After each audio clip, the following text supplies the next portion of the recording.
আসসালামু আলাইকুম, স্বাগত জানাচ্ছি চ্যানেল আই সংবাদে। সংবাদ কক্ষে আপনাদের সাথে আছি আমি প্রিয়াঙ্কা। বিস্তারিত সংবাদে শুরুতেই জানিয়ে দিচ্ছি সুপার ফ্রেশ ফর্টিফাইড সয়াবিন তেল সংবাদ শিরোনামগুলো। আগরতলায় বাংলাদেশের সহকারী হাইকমিশনে হামলার ঘটনায় ভারতের পররাষ্ট্র মন্ত্রণালয়ের দুঃখ প্রকাশ, তদন্ত চেয়েছে বাংলাদেশ। বাংলাদেশ মিশনে হামলার প্রতিবাদে ঢাকা বিশ্ববিদ্যালয়ে বিক্ষোভ, ভারতকে ক্ষমা চাওয়ার দাবি।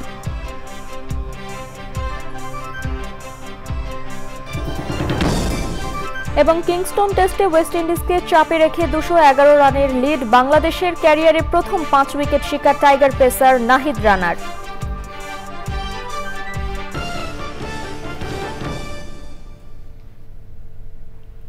সংবাদ শিরোনামগুলো জানাচ্ছিলাম। এখনকার সংবাদ আয়োজন একই সঙ্গে চ্যানেল আই এর ইউটিউব চ্যানেলে এবং চ্যানেল আই এর ওটিটি প্ল্যাটফর্ম আই স্ক্রিনে লাইভ স্ট্রিম হচ্ছে। যাচ্ছে বিস্তারিত সংবাদে। ভারতের আগরতলায় বাংলাদেশের সহকারী হাইকমিশনে হামলা ও ভাঙচুরের ঘটনায় প্রতিবাদ জানিয়ে অবিলম্বে এ ঘটনার তদন্ত চেয়েছে বাংলাদেশ। এক বিবৃতিতে ভারত সরকারের কাছে একথা জানিয়েছে পররাষ্ট্র মন্ত্রণালয়। বাংলাদেশ নিয়ে পশ্চিমবঙ্গের মুখ্যমন্ত্রী মমতা বন্দ্যোপাধ্যায়ের বক্তব্যের বিষয়ে বিএনপি মহাসচিব বলেছেন, এমন বক্তব্য দেশের স্বাধীনতা ও সার্বভৌমত্বের ওপর হুমকি স্বরূপ। রিয়াজ ইসলামের রিপোর্ট। বাংলাদেশের সংখ্যালঘুদের উপর নির্যাতন ও চিন্ময় কৃষ্ণ দাস ব্রহ্মচারীকে গ্রেপ্তারের প্রতিবাদে আগরতলা সার্কিট হাউসের সামনে বিক্ষোভ সমাবেশ করে আগরতলার হিন্দুবাদী সংগঠন হিন্দু সংগ্রাম সমিতি। পরে বাংলাদেশ সহকারী হাইকমিশনে প্রবেশ করে জাতীয় পতাকা নামিয়ে ছিঁড়ে ফেলেন বিক্ষুব্ধ সদস্যরা। ভবনের সামনে থাকা সাইনবোর্ড ভেঙে আগুন ধরিয়ে দেন তারা। প্রতিবাদ জানিয়ে ভারত সরকারকে ব্যবস্থা নেওয়ার আহ্বান জানিয়েছে পররাষ্ট্র মন্ত্রণালয়। বিবৃতিতে জানানো হয়, এই ঘটনা 1961 সালের ভিয়েনা কনভেনশনকে লঙ্ঘন করেছে। সহকারী হাইকমিশনের সদস্যরা নিরাপত্তাহীনতায় বলেও বিবৃতিতে জানানো হয়। আগরতলার ঘটনাটিকে খুবই দুঃখজনক উল্লেখ করে ভারতের পররাষ্ট্র মন্ত্রণালয় বলেছে, নয়াদিল্লিতে বাংলাদেশের হাইকমিশন এবং বাংলাদেশের অন্য ডেপুটি বা সহকারী হাইকমিশনের নিরাপত্তা জোরদারের ব্যবস্থা নেওয়া হয়েছে। বর্তমান পরিস্থিতিতে বাংলাদেশের জাতিসংঘের শান্তিরক্ষী পাঠানো আহ্বান জানিয়ে পশ্চিমবঙ্গের মুখ্যমন্ত্রী মমতা বন্দ্যোপাধ্যায় যে বক্তব্য রেখেছেন, অবিলম্বে এই বক্তব্য প্রত্যাহারের দাবি জানিয়েছেন বিএনপি মহাসচিব।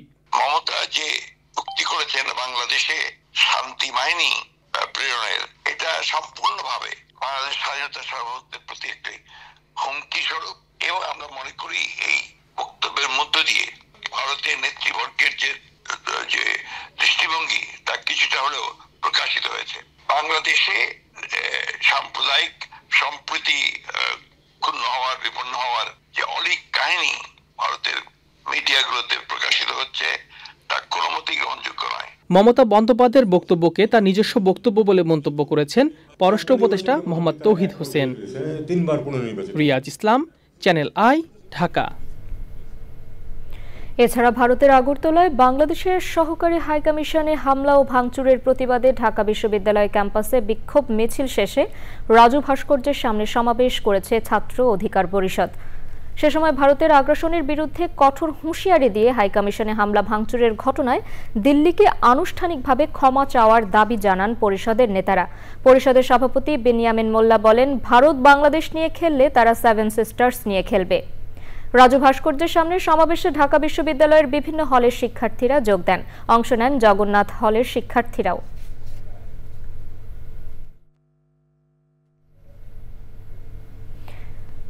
1971-এর মুক্তিযুদ্ধে বাংলাদেশ বিমান বাহিনীর আক্রমণ ছিল অত্যন্ত গুরুত্বপূর্ণ। 1971 সালে 3রা ডিসেম্বর পাকিস্তানি হানাদার বাহিনীর বিরুদ্ধে আকাশপথে মুক্তিযুদ্ধের চূড়ান্ত পর্বের আক্রমণের সূচনা করেন কিলো ফ্লাইটের সদস্যরা।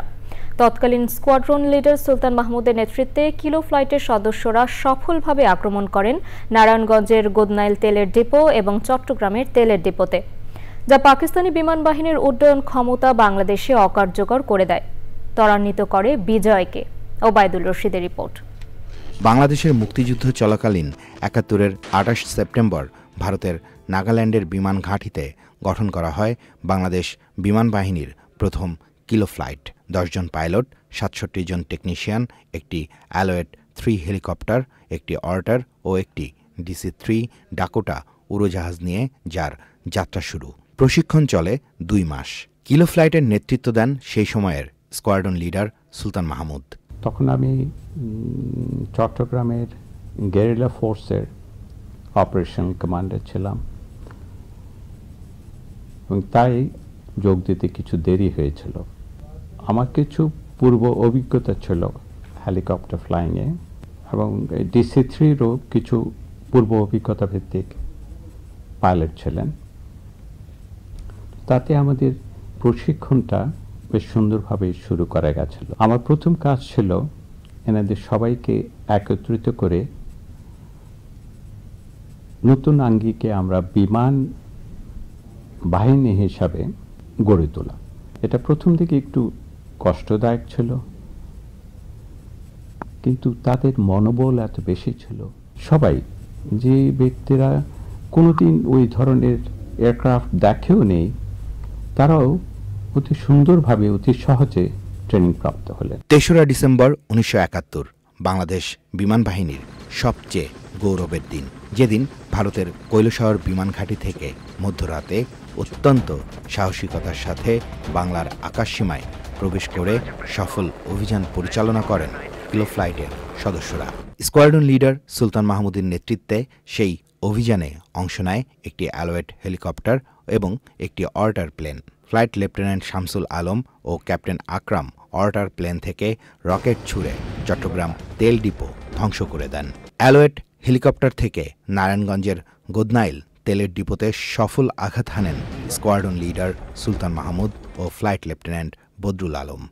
যে শকটা আমি গ্রাউন্ড ফোর্স হিসেবে দিয়েছিলাম চিটাগং পাওয়ার স্টেশন অ্যাটাক করে, ঠিক একই ধরনের একটা জিনিস এসছে যে আমাদের এখন এয়ারফোর্স আছে। ওই শকটাই তাদের কাছে সবচেয়ে বেশি ডিসহার্টনিং ছিল, এবার মোরাল স্ট্রেংথ হিসাবে, এবং আমাদের জন্য খুবই একটা ভালো কাজ হয়েছিল। সবাই খুব খুশি যে আমাদের এয়ারফোর্স, আমাদের বলতে Bangladesh air force was the first to strike and start the war. এটা আমাদের জন্য খুব গর্বের বিষয়। প্রথম সফল অভিযানের পর মুক্তিযুদ্ধকালীন সময়ে অর্ধশতাধিক সফল অভিযান পরিচালনা করেন কিলো ফ্লাইটের সদস্যরা। প্রথমেই কেন ফিউল ডাম্পটা, যাতে তাদের প্লেন চলাবার রসদটা আমরা বন্ধ করে দিই, আর এর এফেক্টটা আমরা 2 দিনের ভেতরে পেয়ে গেলাম। 2 দিনের ভেতরে তাদের জাহাজ চালানো বন্ধ করে দিতে হলো। সিলেট, হবিগঞ্জ, শায়েস্তাগঞ্জ, মৌলভীবাজার, দক্ষিণ দিকে লাকসাম, আখাউড়া থেকে শুরু করে চট্টগ্রাম পর্যন্ত প্রায় সব জায়গায় আমরা একটার পর একটা অ্যাটাক শুরু করলাম। বিমান বাহিনীর একের পর এক সফল আক্রমণ অনেকটা ত্বরান্বিত করে মহান মুক্তিযুদ্ধে বাংলাদেশের বিজয়। Obaidul Rashid, channel I. বাসযোগ্য ধরিত্রী ও উপকূলীয় জনপদের জলবায়ু ন্যায্যতা নিশ্চিতে পরিবেশগত নীতি ও বিধির যথাযথ প্রয়োগের বিকল্প নেই বলছেন জলবায়ু বিশেষজ্ঞরা। বাগেরহাটের মোংলায় উপকূলীয় ন্যায্য নগর বিষয়ক সম্মেলনের সমাপনীতে বক্তারা বলেছেন, টেকসই অগ্রযাত্রা নিশ্চিতে পরিবেশ বান্ধব জীবনযাত্রা ও প্রযুক্তির ব্যাপক প্রসারে গুরুত্ব দিতে হবে। আব্দুল করিমের ভিডিও চিত্রে আলিম আল রাজির রিপোর্ট। সভ্যতার বিকাশের সমান্তরালে নির্বিচারে ধ্বংস হচ্ছে প্রাণ প্রকৃতি। ক্রমবর্ধমান বৈশ্বিক উষ্ণতা জানান দিচ্ছে সমুদ্র পৃষ্ঠের উচ্চতা বৃদ্ধি সহ ধ্বংসাত্মক ভবিষ্যতের। এমন বাস্তবতায় জলবায়ু অভিঘাত ও দুর্যোগের জেরবার উপকূলীয় জনপদে ন্যায্য আবাস নিশ্চিতে 2 দিনের সম্মেলন। এতে উঠে আসে দেশের ফুসফুস খ্যাত সুন্দরবনের বিপন্ন বাস্তুতন্ত্রের বেহাল চিত্রের পাশাপাশি আশপাশের জনপদের পরিবেশ, প্রতিবেশ ও জীবন জীবিকার বিরূপ প্রভাব। সম্মেলনের শেষ দিনে তাই গুরুত্বারোপ করা হয় সমন্বিত উদ্যোগ ও সচেতনতায়। আহ্বান জানানো হয় দুর্যোগ সহনশীল অবকাঠামো বিনির্মাণ এবং অর্থনৈতিক স্থিতিশীলতা নিশ্চিতের। আমাদের প্রয়োজন হয় স্যানিটেশন, সেই জায়গাটা আমাদের ভালো থাকতে হয়। এরপরে আসে আমাদের হচ্ছে শিক্ষার প্রয়োজন আমাদের সন্তানদের জন্য, এরপরে আসে আমাদের সুস্থ থাকার জন্য, অসুস্থ হলে আমাদের দরকার চিকিৎসা ব্যবস্থা। প্রকৃতি কেন্দ্রিক জীবনের যে অধিকার, সেই অধিকারটা কিন্তু নিশ্চিত করতে হবে। যেমন এখানে মানুষের বসবাসের পাশাপাশি নন হিউম্যান অ্যানিমেল যারা আছে তাদের কিন্তু বসবাস করার সুযোগ নিশ্চিত করতে হবে এবং তাদের যেই হ্যাবিটেট, সেই হ্যাবিটেটগুলোকে রক্ষা করতে হবে। লবণ পানি ভিতরে ঢুকবে না বা অতিরিক্ত বৃষ্টির পানি বের করে দেওয়া হবে, এরকম একটা চিন্তা করেই কিন্তু উপকূলীয় বাঁধ দেওয়া হয়েছিল। কিন্তু দুঃখজনক হলেও সত্য যে 80-র দশকে দেখা গেল যে নদীতে পলি পড়ে নদীর বেড উঁচু হয়ে গেছে এবং কৃষি জমিটা কিন্তু আস্তে আস্তে নিচু হয়ে গেছে। নিজেরটুকু ছাড়া বাকিটাকে আমরা নিজের করে ওন করতে পারি না। আমার বাড়ির বারান্দাটুকু মনে হয় যে আমার, কিন্তু ঠিক পাশের রাস্তাটা ওইটা আমার না, সো ওখানে আমি ময়লা ফেলতেই পারি। এই দেশ, এই দেশের মাটি এবং এই পুরো পৃথিবী আসলে আমাদের। সো আমার মনে হয় আমরা যদি আমাদের দেশকে ওন করতে পারি তাইলে আসলে আমার মনে হয় আমরা অনেক সুন্দর একটা জীবনযাপন করতে পারবো। প্রাকৃতিক সম্পদের টেকসই ব্যবহার নিশ্চিতে শিক্ষা, প্রশিক্ষণ ও গবেষণায় জোর দিয়েছেন বিশেষজ্ঞরা। ন্যায্য তথা বাসযোগ্য আবাসস্থল বিনির্মাণে পরিবেশ বান্ধব প্রযুক্তির সময়োপযোগী ব্যবহার বৃদ্ধির বিকল্প নেই বলছেন তারা। আপনাদের অংশগ্রহণ নিশ্চিত করতে এবং আপনাদের অধিকার নিশ্চিত করতে হবে, তাইলে একটা উপকূলীয় জনগোষ্ঠীর জন্য আদর্শ একটা আবাসস্থল গড়ে উঠবে, ন্যায্য আবাসস্থল গড়ে উঠবে।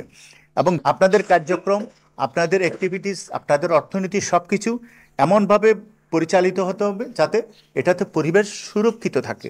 সাথে সাথে কার্যক্রমটা এমনভাবে হতে হবে যাতে আপনাদের অর্থনৈতিক উন্নয়ন হয়। সম্মেলনের আয়োজক বাংলাদেশ নদী পরিব্রাজক দল, RDRC, বাংলাদেশ রিভার ফাউন্ডেশন, বেলা এবং প্রকৃতি ও জীবন ফাউন্ডেশন সহ 7টি সংগঠন। সবাই একটু নিজের অবস্থান থেকে একটু সততা নিয়ে কাজ করতে হবে, তাহলে আমার মনে হয় সব ক্ষেত্রেই, শুধু পরিবেশ না, সব ক্ষেত্রেই এগিয়ে যাওয়া সম্ভব। আলিমা রাজি, চ্যানেল আই, মোংলা, বাগেরহাট। 3 মাস ধরে সিলেট, মৌলভীবাজার ও হবিগঞ্জ জেলায় রাষ্ট্রীয় মালিকানাধীন ন্যাশনাল টি কোম্পানির 12টি চা বাগানের শ্রমিকদের বেতন বন্ধ আছে। এসব বাগানে 1180 শ্রমিক সহ এনটিসির অধীনে বিভাগে প্রায় 15,000 মানুষ কর্মরত।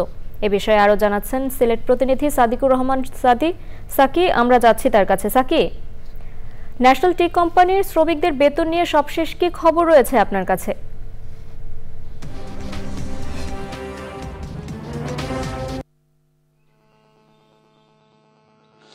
জি, আপনি যেমনটি বলছিলেন যে সিলেট বিভাগের 3টি জেলায়, বিশেষ করে সিলেট, মৌলভীবাজার এবং হবিগঞ্জে রাষ্ট্রীয় মালিকানাধীন ন্যাশনাল যে টি কোম্পানি রয়েছে তাদের কিন্তু 12টি বাগান রয়েছে এবং সেই বাগানগুলোতে প্রায় 15,000-এর মতো শ্রমিক কর্মরত রয়েছেন, যাদের উপর অন্ততপক্ষে 50,000 মানুষ নির্ভরশীল। কিন্তু বিগত 3 মাস ধরে তারা কোনো বেতন পাচ্ছেন না, যে কারণে তাদের যে দৈনন্দিন যে জীবনযাত্রা সেটি ব্যাহত হচ্ছে। তারা কিছুদিন বিনা বেতনে কার্যক্রম চালিয়ে গেলেও এখন তাদের পক্ষে আর সেই কার্যক্রম চালিয়ে যাওয়া সম্ভবপর হচ্ছে না দেখে তারা এখন কর্মবিরতি পালন করছেন। যে কারণে আপনি আমার পিছনে দেখতে পারবেন যে কয়েকজন চা শ্রমিক রয়েছেন। আমি যে বাগানটিতে রয়েছি, লাক্কাতুরা চা বাগান, সেই চা বাগানের তারা কিন্তু কাজ করছেন না, তারা বেকার বসে সময় কাটাচ্ছেন। পাশাপাশি আরেকটি তথ্য আপনাদেরকে জানিয়ে রাখি যে তারা এখানে যে মজুরিটা পান মাত্র 170 টাকা, সে টাকা দিয়েও কিন্তু তাদের সংসার চালানো একেবারে কষ্টসাধ্য হয়ে পড়ে। কিন্তু সেই টাকাটাও এখন তারা না পাওয়ায় কিন্তু একেবারে বিপাকে পড়ে। এখানকার যারা শ্রমিক নেতারা রয়েছেন বা বেলি নেতারা রয়েছেন তাদের সাথে আমরা কথা বলেছিলাম। তারা যেটা বলছেন যে পরিচালনা পর্ষদের সাথে তাদের কথাবার্তা হচ্ছে, হয়তো আগামী কয়েকদিনের মধ্যে এই পরিস্থিতির সুরাহা হবে এবং তাদের বেতন ভাতা পাবেন এবং বেতন ভাতা পেলেই পরবর্তীতে কিন্তু শ্রমিকরা তাদের কাজে যোগদান করবেন, এমনটি কিন্তু তারা জানিয়েছেন। কিন্তু আপাতত এখন পর্যন্ত এই বিষয়ে কোনো সিদ্ধান্ত আসেনি, তাদের বেতন কবে হতে পারে বা কবে নাগাদ তারা কাজে যোগ দিবেন সে নিয়ে কোনো সুনির্দিষ্ট কোনো সিদ্ধান্ত আসেনি। তো এই ছিল মোটামুটি সিলেটের ন্যাশনাল টি কোম্পানির মালিকানাধীন চা বাগান থেকে প্রাপ্ত আমার কাছে সর্বশেষ তথ্য। ধন্যবাদ সাকি, আমরা পরবর্তীতে আরও জানবো আপনার কাছে। দর্শক, এবারে Bangladesh West Indies test series.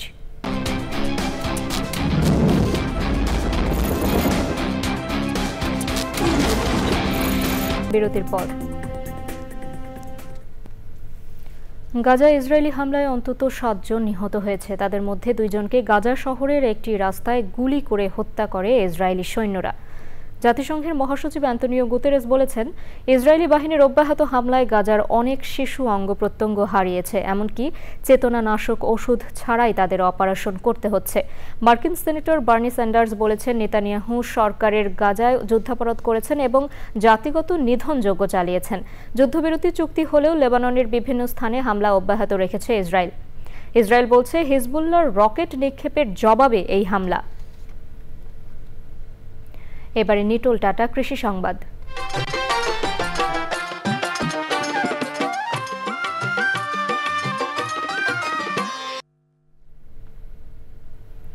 আলু উৎপাদনের বৃহত্তম জেলা মুন্সিগঞ্জে সিন্ডিকেট আর মধ্যস্বত্বভোগীদের দৌরাত্ম্যে 2 সপ্তাহের ব্যবধানে আলুর দাম বেড়ে সব রেকর্ড ছাড়িয়েছে। প্রতি কেজি আলু খুচরা বাজারে বিক্রি হচ্ছে 80 থেকে 85 টাকায়। উৎপাদক পর্যায়ে কেজি প্রতি 24 থেকে 26 টাকার আলুর দাম নিয়ন্ত্রণ হচ্ছে সিন্ডিকেটের কারসাজিতে। এবারে প্রকৃতি সংবাদ।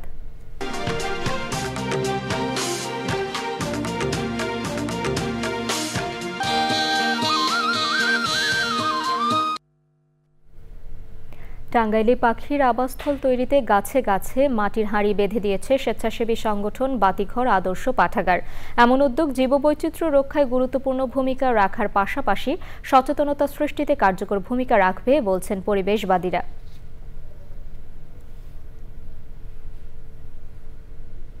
এবারে খেলার খবর।